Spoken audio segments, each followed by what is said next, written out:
Welcome to Human Element, a podcast series putting our people at the centre of everything we do. Throughout this series, we'll meet fascinating individuals involved in transformation journeys and driving high-performing teams. We'll explore how they motivate and engage both themselves and those around them, focusing on well-being and resilience. We live in a world of constant change with rapidly evolving technology, whilst we're always striving to do more with less. A human element will slow things down, reduce the noise, and talk openly about the challenges we're all facing. A community that places our people at the centre of everything we do. Welcome to A Human Element. My name is Adam Higgins from Allianz Recruitment, and I'll be your host for this series. Today I'm in conversation with Chris Iwanowski, Chief Transformation Officer of Allianz Insurance. Chris is currently embarking on a large-scale transformation journey with Allianz, and I'm really looking forward to his insights.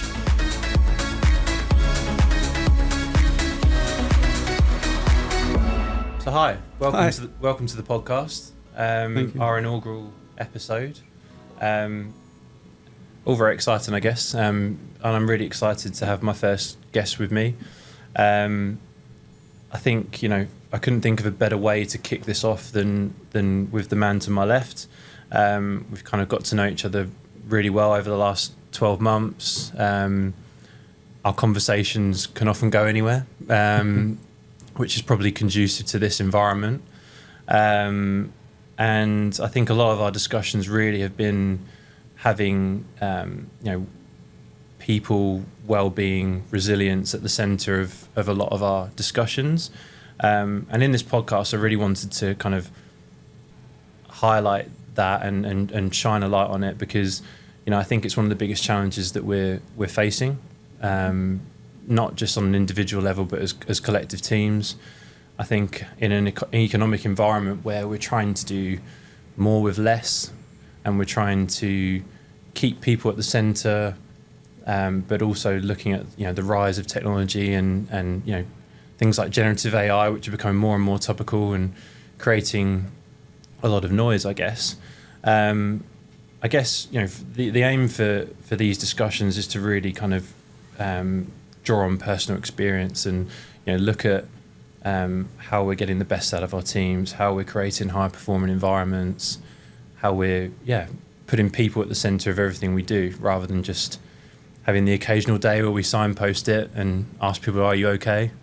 So without further ado, we'd like to kick off and introduce Mr. Chris Iwanowski, Chief Transformation Officer for Allianz Insurance. Mm-hmm. I just wanted to, start probably quite aptly by just asking, how are you? I am good, generally. It is, as you said, stressful times, I guess. We are in a big transformation program.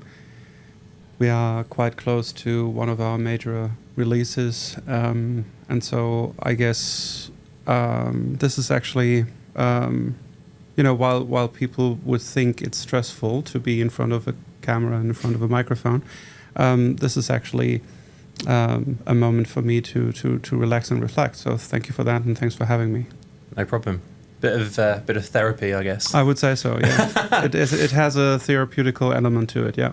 Yeah. No, brilliant. And I guess just to kick off, I wanted to kind of draw on your journey to this point. Obviously you've only been here a year and a half. A year and a half, you can say. Yeah. How are you finding things?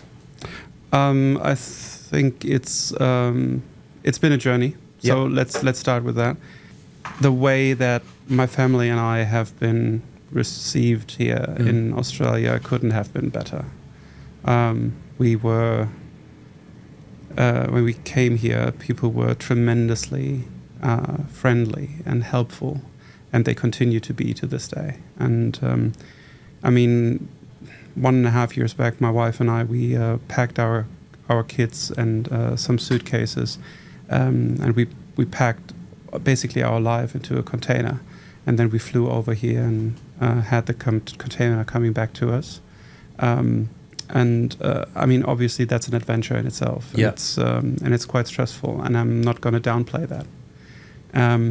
But we absolutely fell in love with the country, the people, the way this city operates. We've settled on the northern beaches. And what's probably most soothing for my wife and I after that stressful transition is, to look at our kids now, becoming bilingual. Yeah. They're both very little. When we came here, they were 1 and 3. So for them, it's really a bilingual experience, and you can't have any better. So I would say stressful, an adventure, tremendous experience, and leaves us very grateful, I would say. Yeah, I don't suppose there's many kids, well, there might be, but I don't know many kids of that age who are bilingual. My German's not that amazing. And there's no need really for an English-speaking person, because at least the Western world is conducting business in English, and so for me, it's not even like there's so many memes and little video clips on the internet where people make fun of that, especially when it comes to U.S. Americans, and they call it ignorance. I wouldn't call it ignorance. It's just natural, because the hurdle that you need to overcome as an English-speaking person, where you learning a different language actually makes a difference to your life. That hurdle is so high. Why would you, right? You must be really interested in language. Oh yeah. To actually make that effort. Yeah. Because basically, wherever you go, people try to help you in speaking English, right? So I don't think that's just normal. That's just the incentive that's behind it. Yeah. I think for someone who's only been here a year and a half, like, your command of the English language is very good. Yeah, so, but then again, but then again, my English was brought into my life very early, and then there was a big focus on it. My university life was conducted in English, and the area in Germany where I grew up, there were a lot of U.S. American troops stationed there, and so I grew up with, and I played basketball. That helped, so I basically was brought up with U.S. Americans everywhere. And that naturally helps in developing the language. Definitely. Spent a couple of months and years abroad here and there. That also helps. Yep. And now 1.5 years basically dreaming in English. That also has given it probably a big push. Yeah. So talk me through it. Obviously, you get the call to, you're already working for Allianz in Germany. You get the call and they say, Chris, like, we've got this gig over in Australia. We need you. We need you to come in and fix a problem. What did you find? What were the challenges? Like, how were you received in this new role?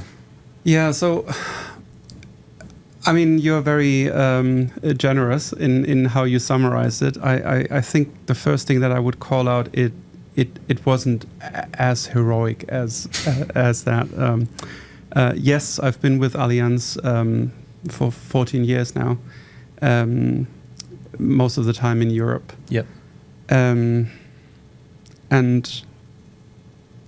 I was tremendously lucky to be able to have responsibilities all throughout the value chain of a general insurer over time. So I spent time in sales, operative sales. I spent time in claims, in product development, in process engineering. So there was a really broad experience for me. It actually started with my wife and I having a conversation where we said, well, the kids are so little now. And that's obviously not going to stay this way. And if we want to have an adventure in our life, in our business lives, and our personal lives, then it's probably now. Yep. Right? So a couple of months before Australia came on the table, I raised my hand and said I would be ready for something else, something abroad possibly. I would be interested in that. And I was very transparent about it, because usually that's the way you get the best results. You know, you don't burn any bridges, but you open yourself up for conversations, and then you have those conversations. Yeah. And then all of a sudden there was a conversation about Australia, and they were looking for a transformation officer who could steer that project of replatforming the Australian entity.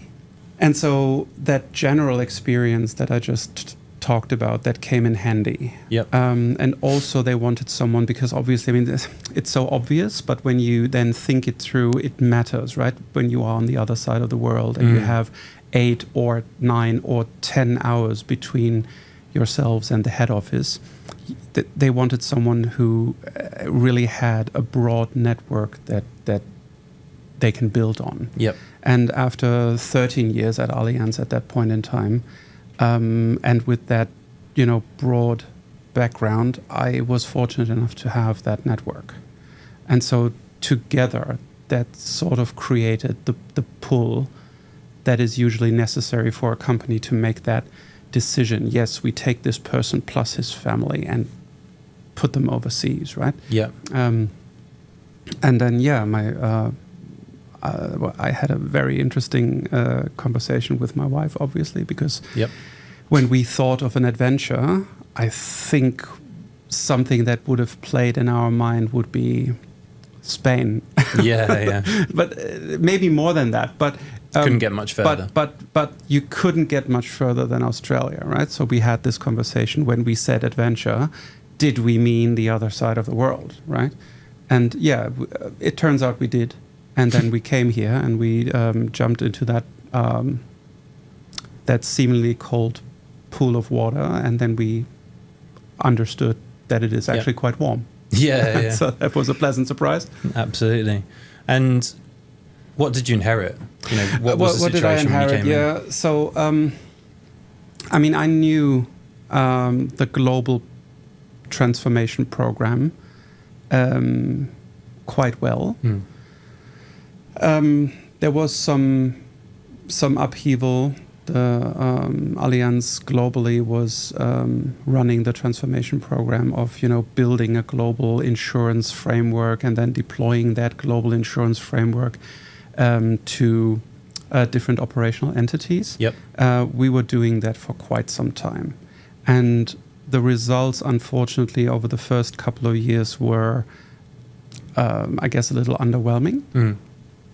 And for several reasons, right? Corona doesn't help, or COVID, or whatever you want to call that virus, but it basically halted a lot of things. Yep.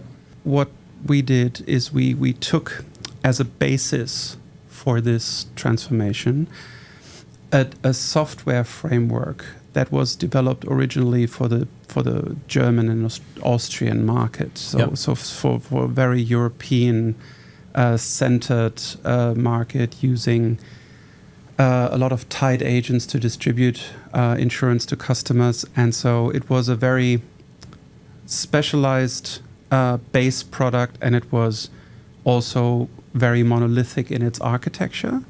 And it took us globally quite some time to understand that is in the end not feasible. So there was the need for a big reset of that program, and that reset of the program was done in 2023, early 2023. Australia at that point was already running point on the program, and so the frustration over here was quite. You could almost touch it. It wasn't just in the air; it was everywhere. You're listening to A Human Element, a podcast series putting our people at the centre of everything we do. My name is Adam Higgins, and in conversation with Chris Iwanowski, Chief Transformation Officer of Allianz Insurance.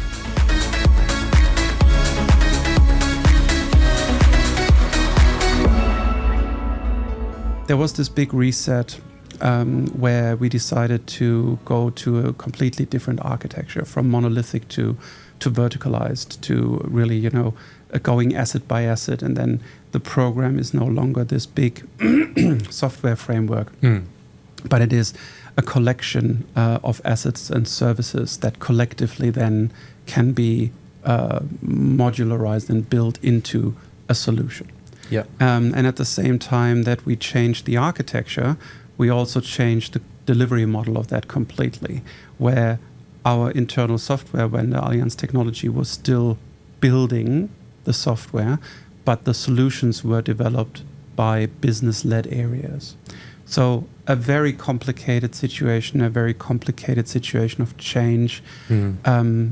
As I said, fatigue, skepticism was there. But from my colleagues on the senior management team, they were absolutely great, helpful.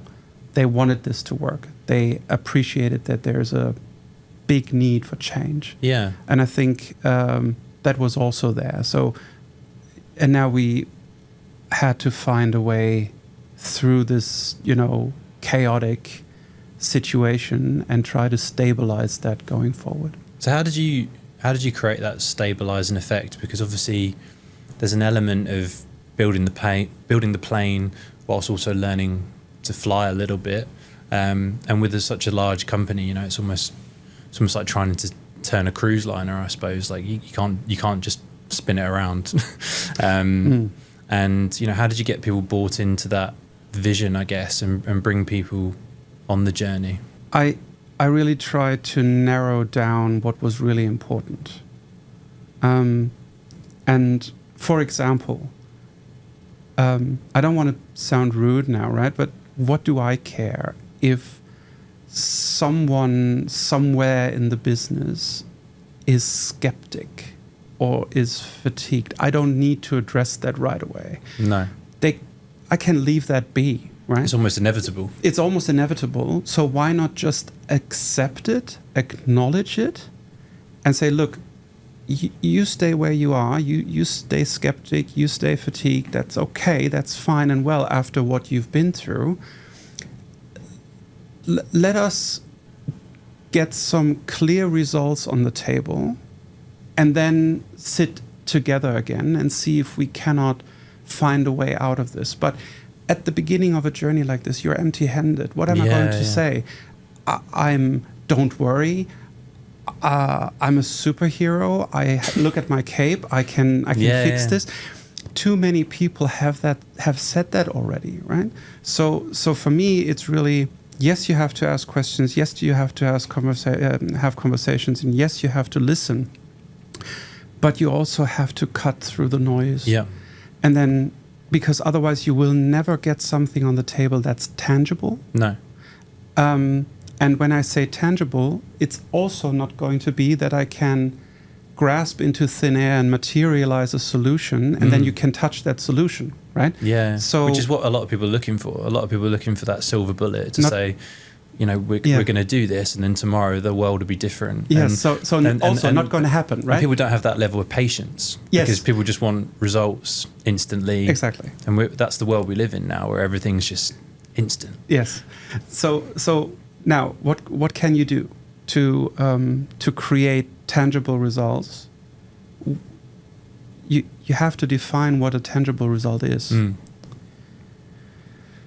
So when you know that something is obviously wrong, we can all agree, for example, in our private lives, in our personal lives, when we know that there's something wrong, there's value in going to the GP and getting it assessed, right? Mm-hmm. And getting a clear steer of what it is that is wrong. And we wouldn't perceive that as, we lost time on the assessment with the GP, right? We wouldn't say, we had to spend money on that GP assessment now. We probably had to go to an ultrasound, and that also cost money. In our personal lives, we don't do that, right?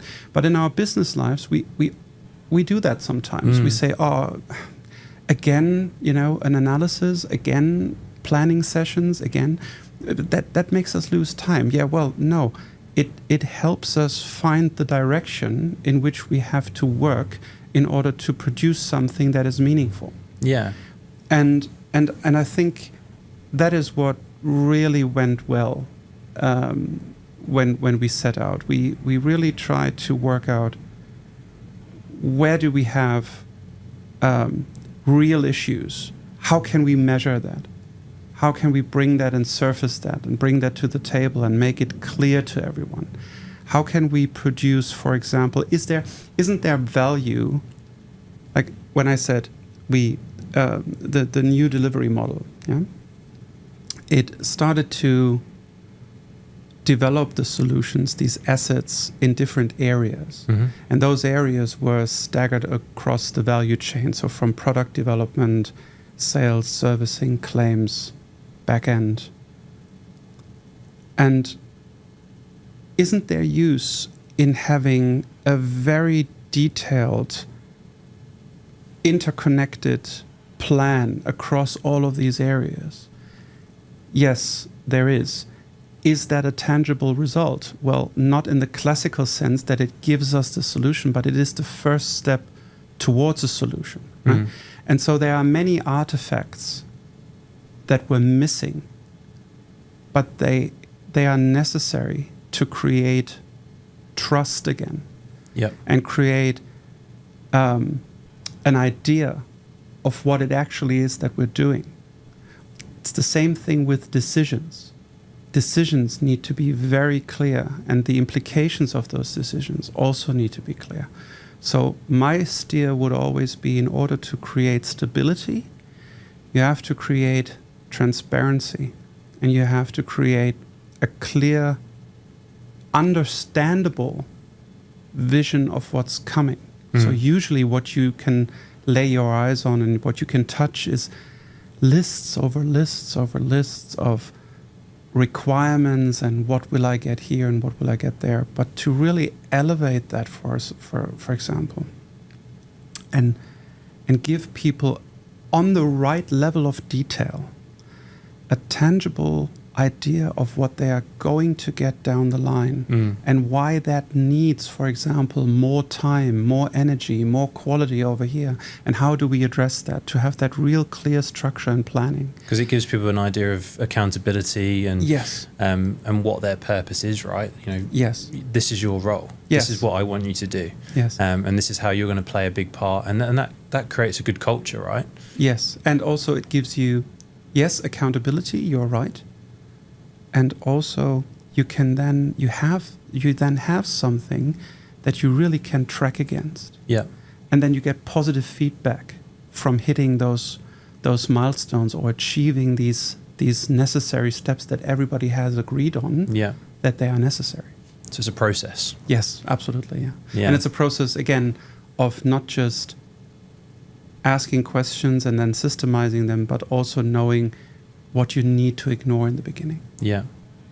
I think we're good at creating noise, just in general. I think we're good at overcomplicating things, and it's a it's a common rhetoric, of trust the process, and and sometimes it's used in quite a cheesy or cliche way, but simplifying stuff and stripping it down, will get you so much further than sporadically changing priorities and changing lanes, to use your analogy.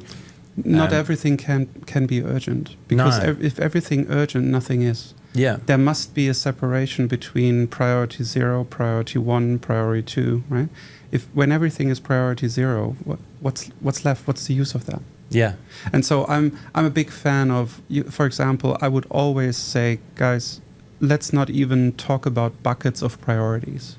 Because the moment you open up this idea of there's a bucket of priorities... Well, that's an oxymoron in itself. Exactly. And then because then it opens up the floodgates. Yeah. And all of a sudden, everything is priority 0. So the first thing, I'm a big fan of these exercises that give you, that force you almost to make a decision.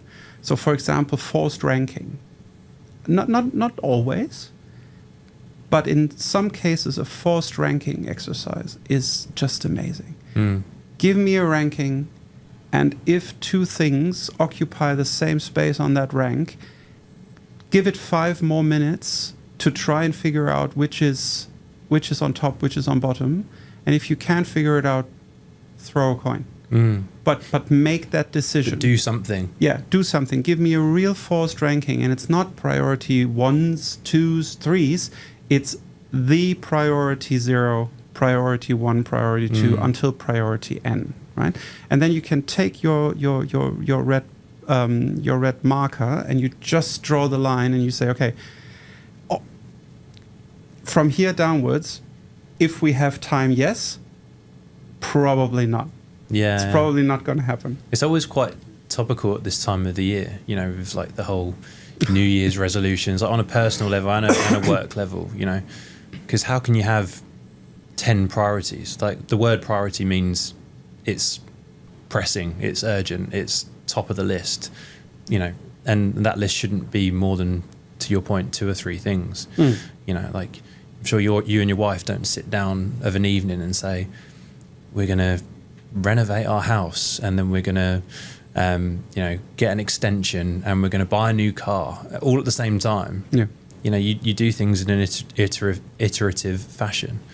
You've kind of touched on it already, but in terms of your kind of leadership style and how you created, you know, the culture that you've created, like on a human level, you know, how do you feel that you've got the best out of your people? Everything starts with, you know, and there's a repeating pattern there. It's always transparency and getting everything out in the open. Right? We have to agree that even in situations where it's probably better for you to not put a couple of things on the table,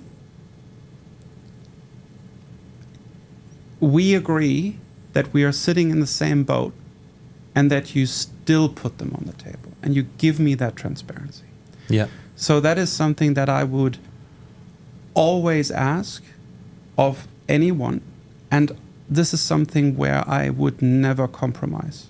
And now people would say, well, you can only look people up to here. You cannot look inside, right? That's true.